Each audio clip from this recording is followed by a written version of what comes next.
So hi there, BookTube. After a bit of an outrageous tease on my March wrap-up video, I am going to now talk about Ali Smith's Autumn.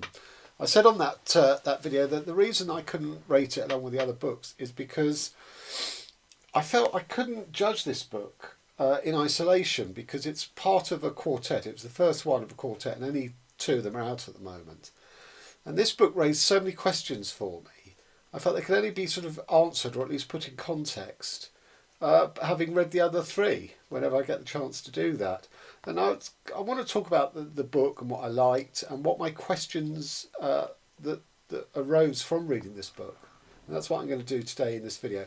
So I've only ever previously read one Ali Smith book called Hotel World, and it didn't particularly make me want to go and pick up another one of her books anytime soon. I didn't dislike it, but it didn't particularly grab me.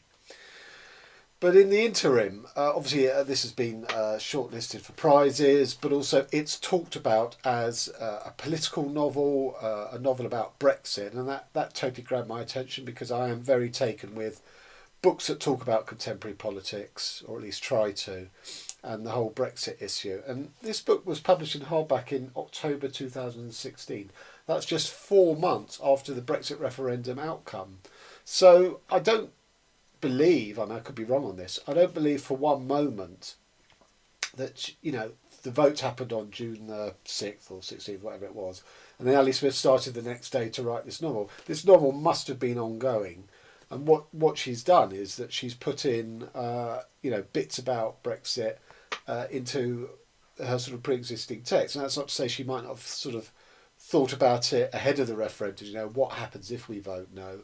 Because just think about the timing. So 4 months for the final book to be finished by Ali Smith, to be proofed, copy set, printed, distributed, cover design and all of that. It's just...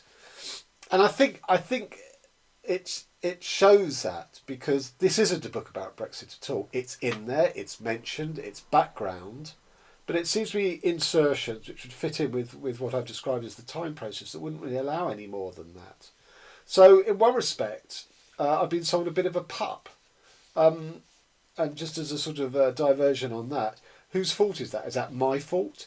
Is that the fault of the critics who sort of presented this as the first post-Brexit novel? I don't think it's Ali Smith's fault. I mean, I haven't sort of gone online and see her talk about the book and where she's explicitly said, "Oh, this is a Brexit novel" or anything. So I can't accuse her of that. But when I say I've been sold a pup, that doesn't mean this book is without value. It absolutely has value. But I bought it thinking it was something that I don't think it's turned out to be. And yet other people I've seen online have said that it is still a book about politics and a book about Brexit. It is very hard doing a book about contemporary politics because within a couple of years it's probably aged and wrong in part of its analysis. One of the things that I myself do is write involving contemporary politics, and when I heard that Ali Smith does this not just in this quartet but does it quite consistently, that's made me go back after Hotel World and say, okay, well, I am going to give her a chance. So before I talk about the politics and what I think this book is actually about, if it's not about Brexit, which I don't think it is, I'm going to talk about the characters and the plot to some extent. So there are two main characters. Daniel Gluck is a man who is just over a century old, but for the contemporary time when this book is set, and Ali Smith darts through time backwards and forwards a lot, but in the sort of latest time within the book, he is in a coma or a sort of virtual perpetual sleep at the end of his life in a care home.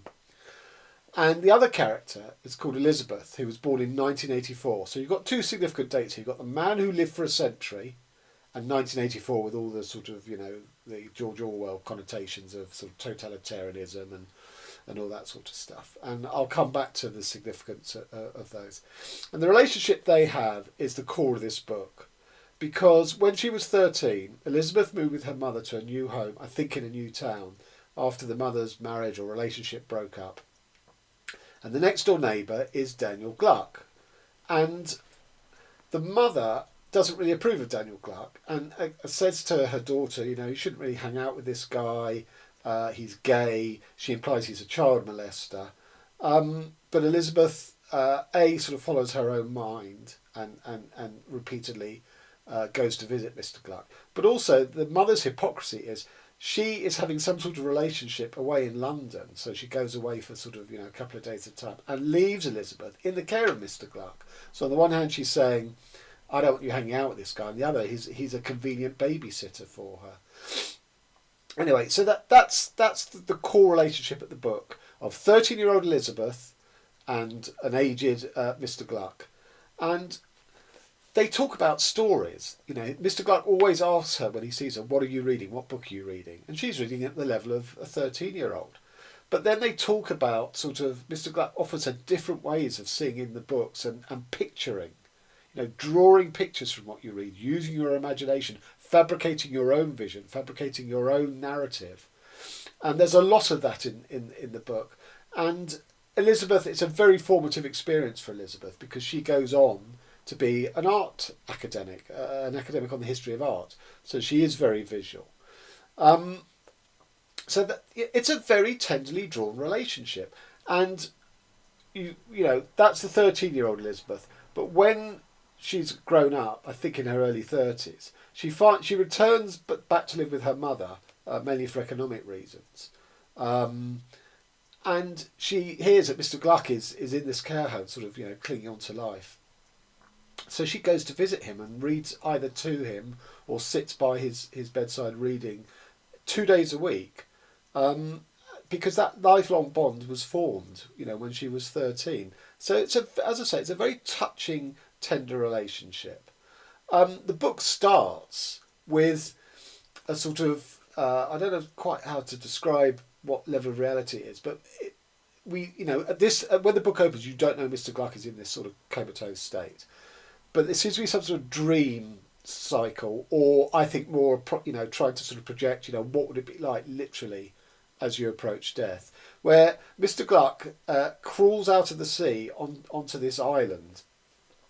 And I think there's echoes of mankind, or what would go on to be called to form mankind, emerging out of the sea. So if you go all the way back in sort of prehistory and evolutionary history, we all started in the sea, and then one day some animal ventured out of the sea onto the land.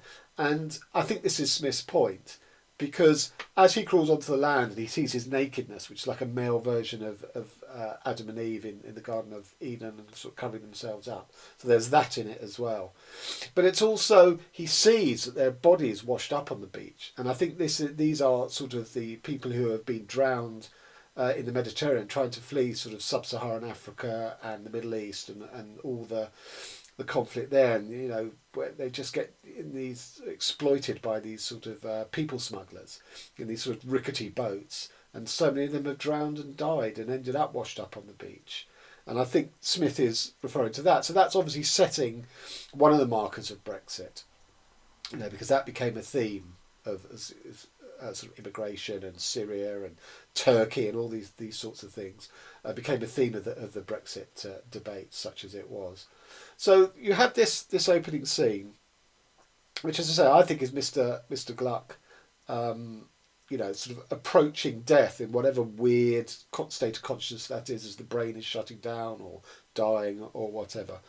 And I think it's quite resonant, but I also don't think it's original, because I've seen, and I'll post the link to this, I've seen a brilliant stand-up comedy routine by Stuart Lee, which involves some of these themes, and it predates this. And in Lee's routine, it is explicitly about UKIP, who were the party of the UK Independence Party who wanted to pull Britain out of Europe, out of the EU. So that's the start of the book, and so there is a sort of a Brexit and a migrant theme. And I'm going to talk about what bits of Brexit there are in the book. So there's one chapter which is written in a very sort of stylized style, saying about how divided Britain is against itself. Some people were happy, some people were sad, some people were angry, some people were really, sort of celebratory, all this sort of stuff. So she's not taking sides in that. She's saying, Britain is split right down the middle, which it, absolutely was, and still is, really, about after the Brexit thing.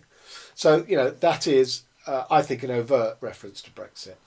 One of the houses in the village that she lives has had a graffiti on it saying "Go home." Now it's never specified the ethnicity of the people in there, so we don't know if they're European or if it's more racially tinged by the colour of their skin, because a lot of that happened post Brexit.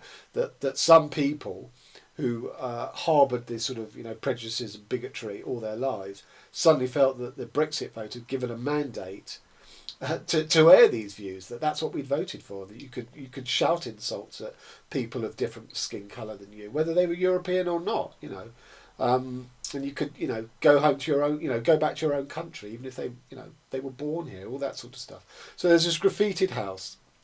There's also a Spanish couple who are here on holiday in the village that she's in, and they're verbally abused and told to get the hell out. And finally, there's an electrified fence in the village, which it's never really specified what its purpose is.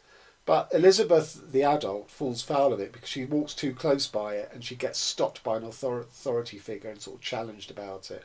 And she stands her ground. I mean, she said, I have the right to walk here, it's public ground, etc., etc. But it's a symbol of the village, the sort of closed ranks, and has put a fence around itself to keep out others, or to keep itself pure and all that kind of stuff. And the book, towards the end of the book, her mother, who, don't forget, has just showed us all these prejudices towards her view of Mr. Clarke. Her mother has sort of had a sort of road to Damascus conversion, in that she is now enjoying a lesbian love affair. And she is the most enraged character about the Brexit vote. It's not Elizabeth. It's the mother, who's the one who makes the comments about this is a disaster, this is horrendous. And then we have this sort of final image of the mother who's sort of got into sort of collecting antiques. And she throws an antique barometer at this electrified fence and makes it sizzle as sort of the electricity sort of, is triggered by it. And she stands hurling abuse at the fence, and then she says, I'm going to go and get all my other antiques and throw them at the fence. Now, I don't think that's an image that works at all. It's sort of a bit... It's absurd without trying to be absurd, I think. But I think what Smith is saying is that all these things from the past, all these things from empire, and that now have value, of representing old Britain, that people seem to want to yearn back and harken back to, which was behind the Brexit vote. That is, the objects signifying that are being thrown at this fence, which itself represents division within the village that she lives. And that she wants to sort of tear it down. Let's go back. We don't need fences and divisions. We don't need to. I myself harken. I collect antiques because I like them. I like the look of them. I like the aesthetics, not because of what they represent historically in a sort of a mindset. So I think that's a really problematical image, because I don't think it works. I think it's asking the image to do too much work when the image itself is too absurd.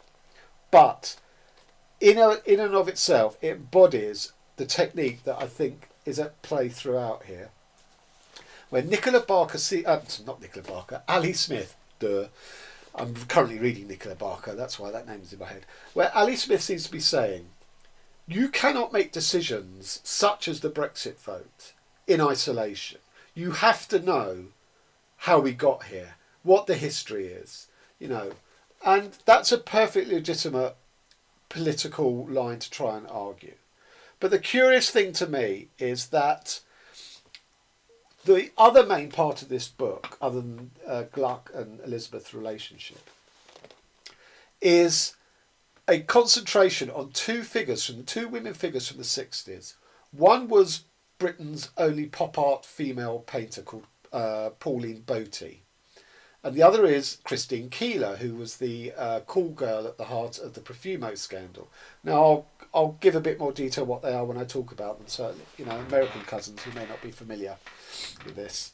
But I just wanted to say, this is why I don't think this is a Brexit book.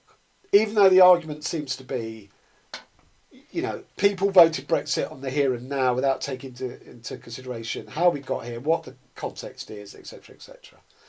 Because if you are truly using the argument of you need to know the whole history and how we got here, why would you cite simply on two 1960s figures? What about the miners' strike? What about the Falklands War? What about, Daniel Gluck is 100 years old. That means he was born in 1916, in the middle of the First World War. So what about the First World War? What about the Second World War? What about de-imperialisation, where Britain gave its empire, back to the people it had colonised? So there's so many different factors. I'm curious why she has settled on just these two, of Christine Keeler and Pauline Boty. And I think the answer is because this isn't about Brexit. This is actually a feminist book. Because in those two characters, Ali Smith seems to be contrasting them. That Christine Keeler was a cool girl who was basically invited to these high-end parties of MPs and lords and judges, and basically, for sex. And the actual, real life history of this is that she was sleeping at the same time with John Profumo, who was the MP and the cabinet minister in charge of, I think, foreign affairs or military procurement or something like that, at the same time as she was sleeping with a Russian who may or may not have been a spy for the Soviet Union. And this compromised Profumo. He lied and said, I'm not having a relationship with her, and it came out that he was. He had to resign, and it basically brought down the whole Conservative government. So Smith uses her as a portrayal of, a woman who is just a pawn amongst these, powerful men, and she's used as a sex object, and she's totally chewed up and spat out by the whole thing, which is true. I mean, there's no getting away from that. But the problem I have with using that to contrast Pauline Boty, I'll come back to the problem. Pauline Boty was this, beautiful looking woman who didn't, just play on her beauty. She had, she was an artist in her own right. She was in films. She was sort of, really forging a path in life, and then tragically died at 28 from cancer. And, she wasn't Anne Quinn, the author, and she wasn't Anna Cavan, the author. Quinn was in and out of mental institutions and committed suicide.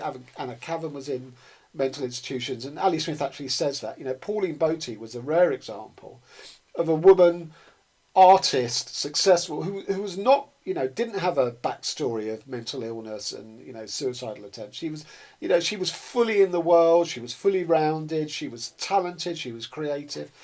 And I think Smith wants to set up those two in contrast. But the problem I have with this is that there were two women at the heart of the Profumo scandal. The other was Mandy Rice Davis, who to my mind is absolutely the same as Pauline Boty, in that when she was on, she was also one of the prostitutes, and when she was called as a witness in the trial, the supposed host of these sex parties was Lord Astor. And she was asked, did you have a relationship with Lord Astor, and a sexual relationship? She said yes. And the barrister sort of says, but he says that, he never did. And Mandy Rice Davis in the doc said, well, he would, wouldn't he? And laughed. And that phrase has become, it's penetrated the culture. It's in the book of quotations. And people still recognise it, and it's also, oh yeah, Mandy Rice Davis. So that she, in the same situation as Keeler, but because she was whipcrack smart, she came out of it very well, whereas it broke Keeler. And this is what I'm saying, that I think it's misguided to use the Keeler story, because actually there was another woman involved, and she, she grew from it. So Mandy Rice Davis, after the whole trial, she got, writing gigs, she got TV and drama gigs. She ended up marrying an Israeli businessman and going over to Israel, and she ran a stream of nightclubs in Israel. Allegedly she ran all the prostitutes in Tel Aviv. I don't know if that's true, but I certainly heard that rumour many years ago. So she was, she cut a swathe through the world as much as Pauline Boty did. And I'm not sure that Smith has not miscalculated by referring to Christine Keeler in this. But I think the hub of the argument is that in the 60s, women finally, really pushed and emerged and were artists and writers and thinkers and politicians, which is fine. If that's the focus of the book, that's fine. But that's nothing to do with Brexit. Because as I say, if you're talking about Brexit, you have to consider the 80s, You have to consider the time at which we went into the European community in the first place in 1973. You have to consider the fact that France kept blocking our entry for 10, 15 years under de Gaulle. He didn't want Britain in there. All that sort of stuff, which is not in here. So I don't think this is a Brexit book. Now, is that a problem? Well, no, other than it's been sold as a Brexit book. But as I say, that may not be a fair portrayal, and the marketing might have been awry on that. I still think, there's a lot to admire and a lot to think about in this book.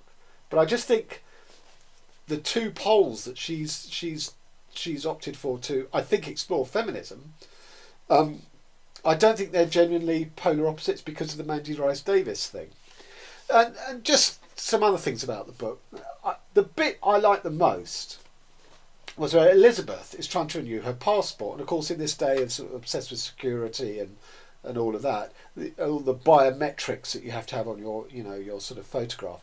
And there's a sort of Kafkaesque bureaucracy run in the very humble post office whereby they keep knocking back her photo, saying her eyes are too close together. Well, she goes, well, these are my eyes, what am I supposed to do about it? Or the hair is sort of, just touching her eyes. It's got to be swept clear of it. And it's funny because it's bureaucratic and it's crazy, but also the post office guy she's dealing with is very snarky about it. And so that's the first time. And the second time, they've knocked it back, so she's gone back to get it done again, and it's a different person. But again, she's encountering the same blockages. And I thought that section was brilliant. And of course, she can't. She's moved back to her mum's town, so she's new here. So she wants to sign up with a medical practice, so she's covered by an NHS doctor.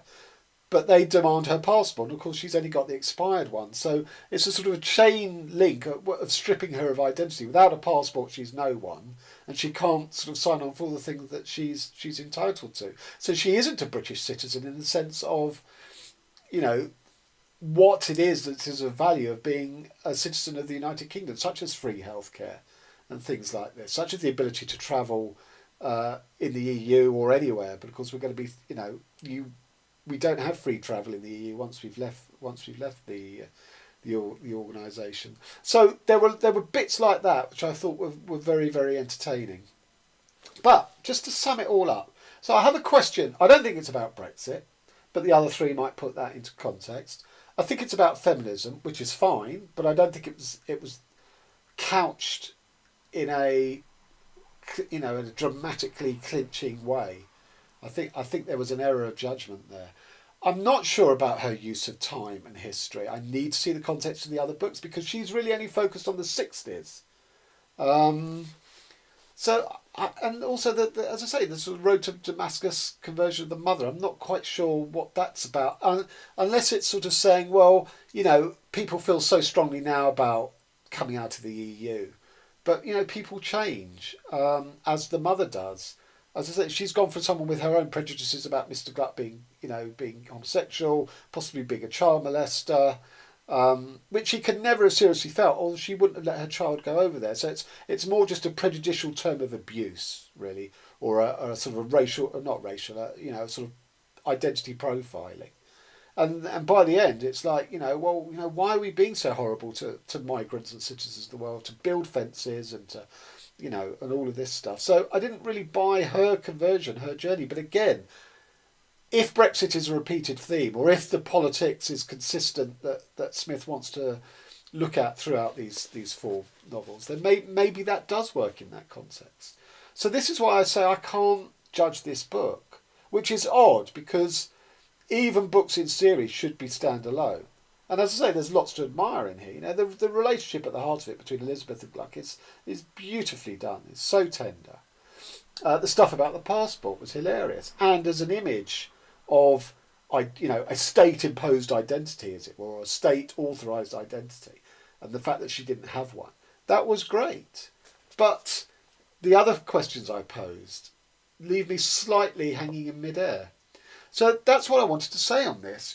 I have ordered Winter, which is the next one that's already out, but I've ordered it in paperback, so I won't get that till October. So I'm not going to be able to read it until October, and I'm not sure when the other two are coming out. So this is going to be a bit of a long, drawn out one if I keep coming back to address these. But if you're willing and I'm willing, So this notion of Ali Smith as a political writer, well, yes, she is, because there's lots of politics in here, but I don't think they're very coherent.